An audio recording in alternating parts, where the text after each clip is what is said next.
đấy mình làm sinh viên đi được nhé không chui cả សម្រាប់បែបបងចាប់រកថ្ងៃនេះបងយកទៅខាងណាបងយកទៅទុកនៅណាពេលដែលឡានសម្រាប់មកដល់ខាងមុខនេះមកខ្ញុំយកទៅម្ដងផ្ទះលើបែនេះគាត់អ្នកធ្វើធ្វើការអញ្ចឹងគាត់ពិបាកព្រោះឡានសម្រាប់អត់ចូលក្នុងទេអញ្ចឹងដល់ពេលអញ្ចឹងគាត់អត់បានយកទៅ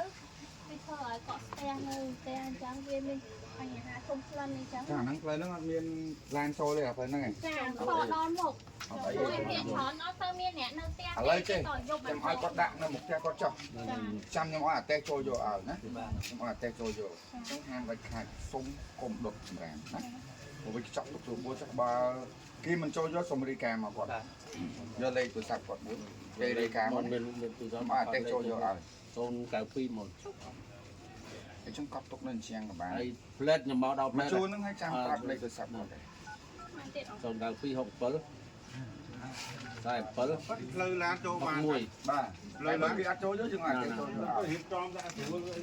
ចែដល់ណាពូសាដាក់ពូសាមកវិញតាចាថាผมไม่ใช้ល្បីនៅខៃកញ្ចក់តាទីបឹងពូនតតែប៉ុណ្ណាថោកហើយប៉ុណ្ណាគឺវាថាបឹងពូនហ្នឹងពួកគាត់អត់នៅអញ្ចឹងល្ងាចពួកគាត់មកណែចាំជួយសពថ្ងៃដល់គាត់ផងណាគឺគាត់វាយបហានេះមិនវាយតែមកបឹងតពននេះវាយមកប្រទេសហ្មងអានឹងរួមដល់ជាពលរដ្ឋយើងចង់និយាយថាគេដៀលមកប្រទេសយើងទាំងអស់ជាពលរដ្ឋគេវាតម្លៃមើលងាយមកប្រជាពលរដ្ឋខ្មែរយើងត្រូវសហការចូលរួមមកគ្នាណាឲ្យបានស្អាតដូចគ្នាចាំអរគុណច្រើនមួយណាអរគុណមួយបាទ